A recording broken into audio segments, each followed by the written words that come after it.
I think there's too many people that will fall into the trap of blindfolding themselves because they'll just sit prompting an AI, but actually we know that AI still hallucinates. We've both agreed that it's not enough to just be a technical, tactical, one-channel marketer anymore. Do you think it's overblown, this feeling or this sentiment that if you're a Google Ads specialist, you've been doing Google Ads for a few years now, you really are more of like into the math and the Excel sheets and stuff like that. You're lacking creativity and strategy and things like that. Another way to look at your question is because someone sent me an email to say, can I do a talk to essentially kids, students, about getting a job in your field? And I thought, that's a daunting task to discuss because of the uncertainty, which circles round to your question, which is people who are already established in the industry. So do we need to be specialists? So 10 years ago, oh no, it's longer than that, 14 years ago when I started, I went quite wide and I wasn't specialist. I could do multiple things. Couple of years into it, I went really specialist and really focused on Google Ads. It's done very well for a decade, but over the past, I don't know, half of that decade, I have been branching out. And that meant you've got to understand the analytics side. You've got to understand the landing page side. If you're into e-commerce, you've really got to understand the product and fulfillment side.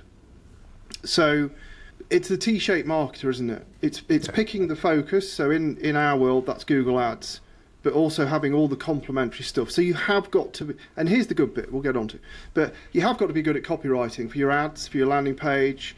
You've got to understand what a good image looks like for product and also services. If you've taken on a kitchen renovation company and they haven't got any images because they've just started, you can use AI to generate images for that, which is essentially a content skill that's not an analytical skill.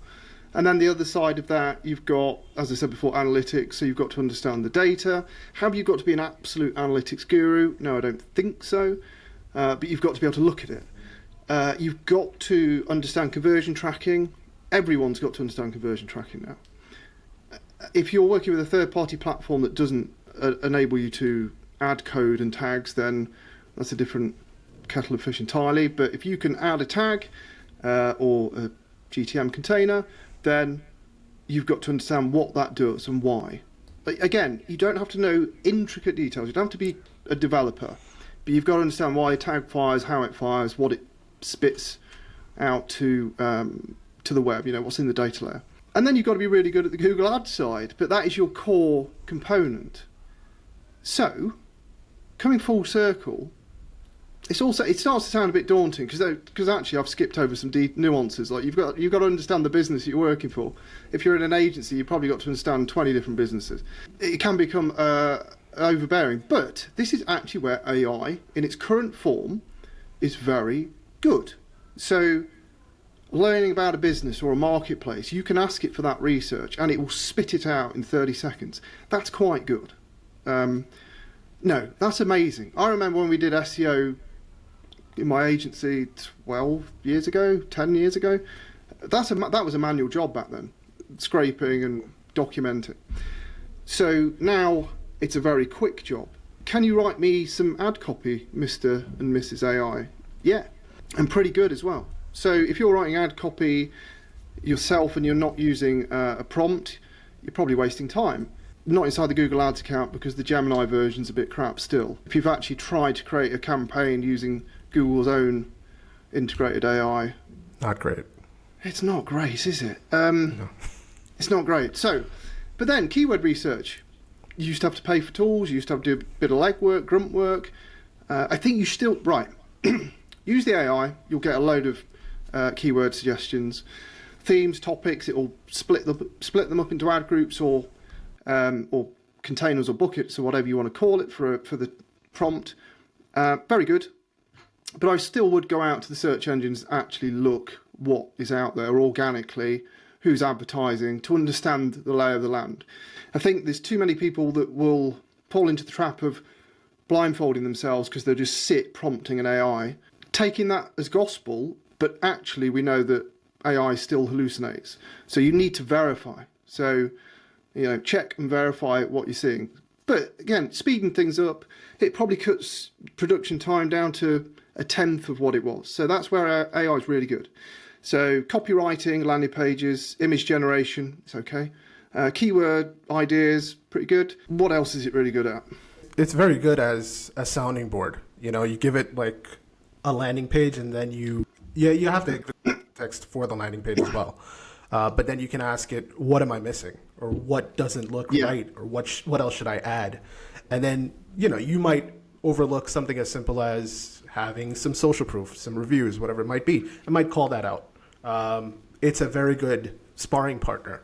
I agree, but we're still not we're not quite at that practical level yet, where inside God Tier Ads there's the 93 point landing page checklist that I collaborated on with Sam Obrot. I say collaborated, Sam's the brains behind it. I just stuck my face on it. Thank you, Sam. In the ideal world, I'd like to be able to give that to the AI and say, here's my landing page. What have I missed? So it doesn't just answer the question to you like you've asked. It uses your real landing page. And I know you can connect. You can give these bots, chatbots, because that's what they are, agents, access to the internet, this, that, and the other. But I'm on about the majority of people, what they have access to. I'm not on about people that are essentially hobbying this and creating agents and agents on agents, this, that, and the other. I'm on about the, excuse the expression, the idiot-proof stuff where someone can literally rock up and say, hello AI, this is my landing page, this is a checklist I want to follow, what have I missed? And we're not quite there yet. If we are, tell me. Shortcut is you can always download the checklist, upload it as an attachment with your prompt, and have it review against that checklist. You will have to probably go through that a couple of times, and some models are better with attachments than others, like ChatGPT.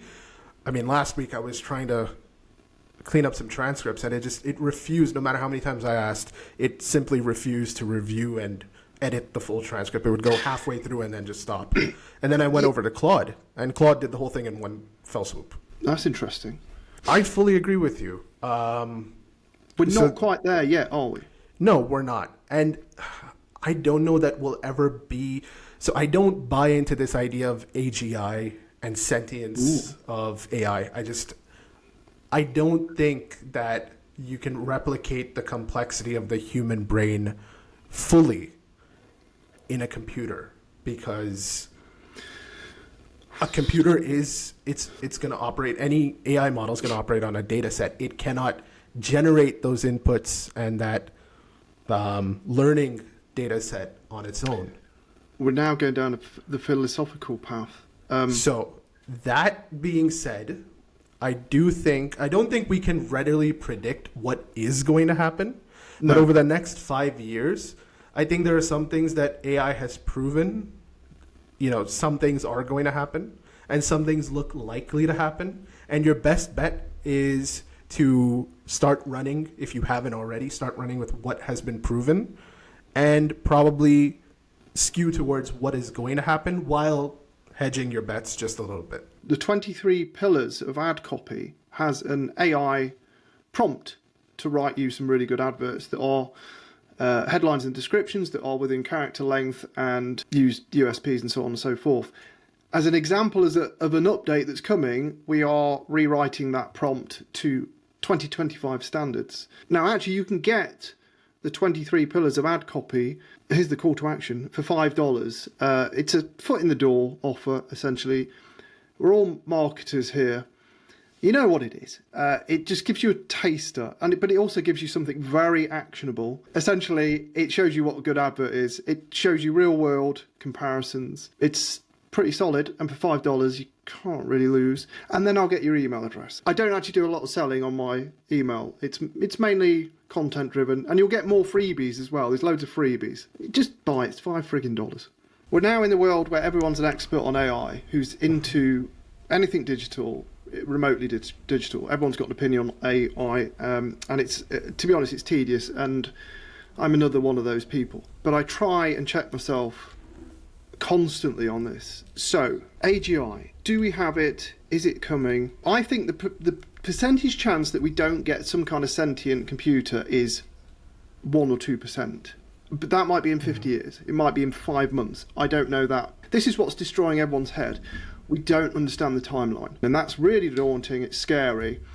But we're all in the same boat. So it's the old adage of don't cross the bridge till you get to it. We don't know what the timeline is, so try and push it out your head. Yeah. Anyway, if we get AGI, I don't think it will be sentient in the way that we as a human understand what sentient is. And therefore, it might be a bit problematic. And that's the scary bit, because it might manifest in a way that we simply don't understand. And unfortunately, if that is the case, and I'm talking like the other end of the scale, the 1-2%, where it manifests in the way we don't understand and therefore we cannot control. It is multiples of what we are, and we are the ants in its bloody path.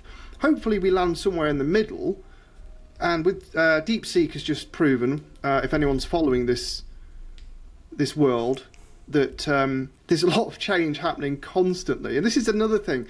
People are getting so entwined into a very specific thing in AI, and literally over their shoulders a big monster coming to just crush them, which is the next big version. It's the next big thing. China's just released something that's as good as OpenAI's version, whatever, the latest version, and it's 95% less compute power, so you can run it on a tampon dispenser, which is great. And people thinking that China would just not doing anything or in the dark on this, it staggers me that people are surprised that China were doing AI to this level. It's like, well, of course they fucking are. They're as big as America. So now there's loads of propaganda on both sides saying one's shit, one's a lie, one's this, that and the other. Ultimately, this is all frigging noise to you and I. To try and do our jobs, this is all noise. Like Ashwin's just said, we're going to try and actively help people over the coming year cut out all the noise and avoid, especially for marketers and all the fear mongering around it, and just like, look, you're not going to lose your job, you're not going to get paid less, you're not going to have problems unless you do sit completely idle and just stick to your lane and don't do anything about it. I mean, if you literally, your job is you log into Google Ads and you look at Google Ads and you move on to the next account, then we will help you improve that, because that's not enough. You don't need to be a copywriting guru. AI can do that for you. You've just got to understand what the output should look like. You know, what's good, what's bad. And there's stuff inside God Ads that already does that. But we've just got to marry it up with the automations to say, look, don't fear it. This is what good and bad looks like. You can use this automation. Is it going to be perfect? Are things going to change and move? No, it's not going to be perfect. And yes, things are going to change and move. But that's why we're doing free updates. So it's a very complicated time. But 90% of it is noise. Just remember that. Keep doing a good job. And our job is to support you to improve your job over the coming year and help you become a bit more, with respect, more of a sophisticated advertiser, shall we say. Your career and your ability to think and present ideas in a way that makes sense to the people signing the checks. And that's what it is at the end of the day. I think the terrifying part is at some point, AI is going to hit a threshold. If it's not AGI, it's some other threshold. And nobody knows, am I going to be above that threshold or am I going to be below it? And so, yes, that's scary, but it's not going to happen tomorrow. But if you're constantly worried about what's going to happen in 5 years, you're not focused on what your client wants from you this week or next month, or what you need to do to get that promotion or that raise that you're chasing. So, I mean, why let an uncertain future consume and eradicate the potential for you to achieve things this year? I couldn't agree more. Essentially, it's the opposite of the angle I've always taken. Well, I say always. The angle I've taken with God Tier Ads is that don't worry about change. Embrace the change, but also embrace the fact that your fundamental knowledge needs to be solid. Which is some people might think, oh, he's anti-AI or whatever. No, nothing at all. It's contextual. But I am flying against the people that are now shouting at you saying, oh, if you're not doing this with AI, you're obsolete and this, that and the other. They're lying for a start. But trends don't change that quick. If you take a step back and think about what we're doing, we're advertising to people with intent, people who are looking for a product, they're looking for a service, they're looking for a thing. until the way they interact with their phone, their computer, their tablet device changes, until the way their shopping and their habits change, then nothing actually changes. So these things, this won't shift overnight either. So if something incredible happens with AI tomorrow, it's not going to change the world for a Google advertiser tomorrow. It'll drip down. You will have time to respond. And yeah, you want to get in front of it as much as you can, but as Ashwin just says, you don't want to be worrying about it. You just want to be thinking about it and using it where it will speed you up. And also use it wisely, because I know plenty of people that are all in on AI or heavily using AI, and they're spending more time trying to make the thing work than they are doing work. And I get that if ultimately get it to work, the efficiency saving, it's there. But I do feel like we are playing in a sandpit of dry stool at the minute. We haven't got, it's not even sand yet. So we're still swimming around in the crap bits. A lot of AI tools out there, I've subscribed to so many, and they are hit and miss. It's just not, this is a very young industry. Everyone's still learning. No one has all the answers. I certainly don't, so don't worry about it. Just, at the very least, grab hold of the coattails that someone so someone can drag you along, and we can drag you along for a start. And there are other people, of course. Long and short of it, do a good job. Don't worry about it. Just keep one ear to the ground, as it were.